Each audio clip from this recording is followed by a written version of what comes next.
The march to March Madness begins in October. Missouri Western basketball introduced to the fans last week in the 7th annual Griffon tip-off event. The night featured a meet and greet, a scrimmage, three-point contest, and a slam dunk competition. That competition won by P. Allen Stinnett. And welcome back to GSI. Basketball season begins next week with exhibition play for the Griffon men and women. That's right, Ryan. First up for the women, an exhibition date with the Missouri Tigers in Columbia. These Griffons are on a quest for respect. And injuries derailed the Griffon season last year. They struggled to a 7-20 record. But this year, all the starters return. All are healthy. Still, outside expectations aren't high. Coach Lynn Plett hopes his players will use that as motivation. That's going to be kind of our a theme to some degree too, is to prove to people that we do have good enough players to be competitive in the MIAA this year with the players that we do have in our system right now, and I'm hopeful that that's going to be a really point of emphasis for our players, that they're going to use that to motivate them to really go out there and prove that. The women tip-off exhibition action against Mizzou Tuesday, November 2nd in Columbia. The men host Livin' the Dream Friday, November 5th at the Fieldhouse. Meanwhile, Missouri Western volleyball continues to impress. Yeah, the Griffon's still hovering around the 500 mark, and that is saying something in this ultra-tough MENLEY. Coach CORY Frederick's team continues to show steady improvement this season. TAHLER Johnston, one of the big reasons why the 5'11" junior outside hitter leads the team in kills. She had 22 kills in a game earlier this season. Johnston is a junior college transfer from Iowa. This is just her first year at Western. She's made a big impact in a short time. She will get excited. She gets more excited when somebody else does something good than when she does something good. And that's what we need on this court now. Keeping your head up is the most important part in volleyball, because if you get down, the other team is going to see that and pick on you and pick on you and pick on you. And so I feel like that's my most important role, I would say, is just keeping the team up. Nice to see volleyball doing well. They're in action this week. And speaking of this week, Brett, it's Pink Week. Explain that a little bit. Well, it is a big week. This is the third year we've done this, Ryan, and this year we've included all of our fall sports. So we've got 500 pink Griffon t-shirts. Everybody loves t-shirts, especially pink Griffon t-shirts. We'll give those out strategically over the 3 days. We'll be selling pink ribbons for just $1. We'll also be taking other donations, with all the proceeds going to benefit the Susan G. Komen Foundation for Breast Cancer Awareness and Research. So a big week. Don your gold for 1 week and wear your pink. And come on out and let's raise some funds for a good cause. For volleyball, soccer, and football. This is for all three sports this week, yes, sir. Okay, yeah, bring your pink, get a free t-shirt. Wear pink ties, too. Wear pink ties. I didn't bring mine today. I do have one, though. I just didn't bring it. You would have looked good in it, too. I would have looked good. It would have looked well. We'll be right back.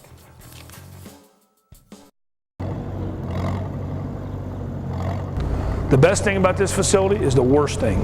Everyone wants to use it. Oh, not again. I don't understand why they didn't put a basket in here.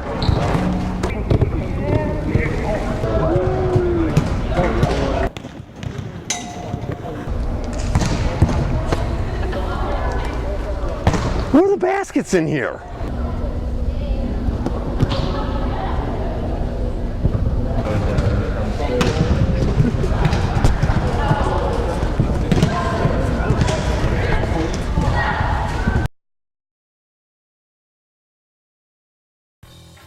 And welcome back to GSI. Major renovations continue around the Western sports world, including a few diamonds in the rough. Well, that's right. The Spring Sports Complex continues to take shape rapidly. Workers staying busy on the new baseball and softball facilities.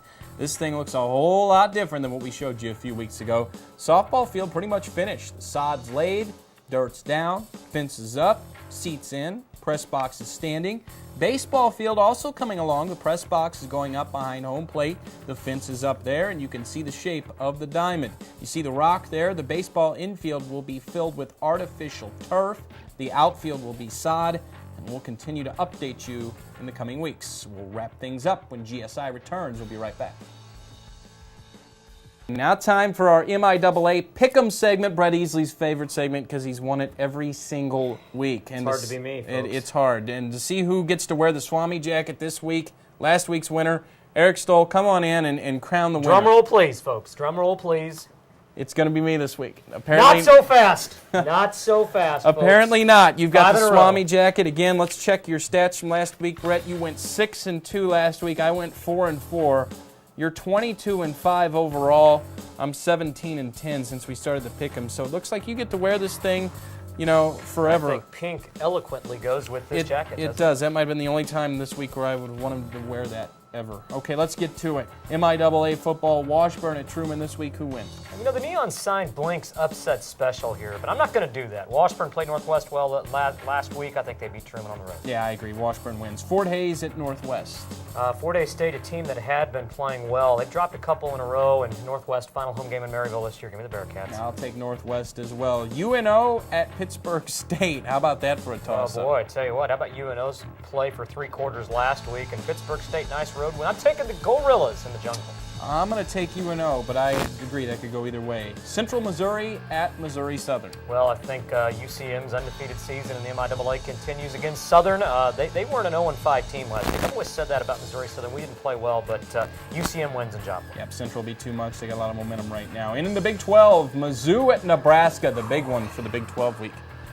Give me the Tigers. I saw what I needed to see last week. O-line and D-line are good enough to compete against anybody. They're going to win in Lincoln. Yeah, I picked against Mizzou last week. I'm going to pick against them again this week, but I hope I'm wrong. I'll pick Nebraska to win. Oklahoma State at Kansas State. Kansas State's been a good home team with the exception of against Nebraska, but I think Oklahoma State's pretty good too. Give me Oklahoma State. I'll take OSU as well. Kansas at Iowa State. Iowa State the by chuckle 100. says it all. Iowa State wins by 200. Yeah, I agree. And in the NFL, the Bills at the 4-2 Chiefs. Winless Bills, 4-2 Chiefs. Well, the Bills were pretty good yesterday against Baltimore, but ultimately Baltimore won, and Chiefs continue to win at home. They'll win the games they're supposed to, especially in Arrowhead. Give me the Chiefs. Chiefs look great at home. I'm a believer as well. That is GSI for this week. Be sure to check us out on our website, gogriffins.com. And as always, Brett. Folks, wear pink. Go Griffs. Go Griffs.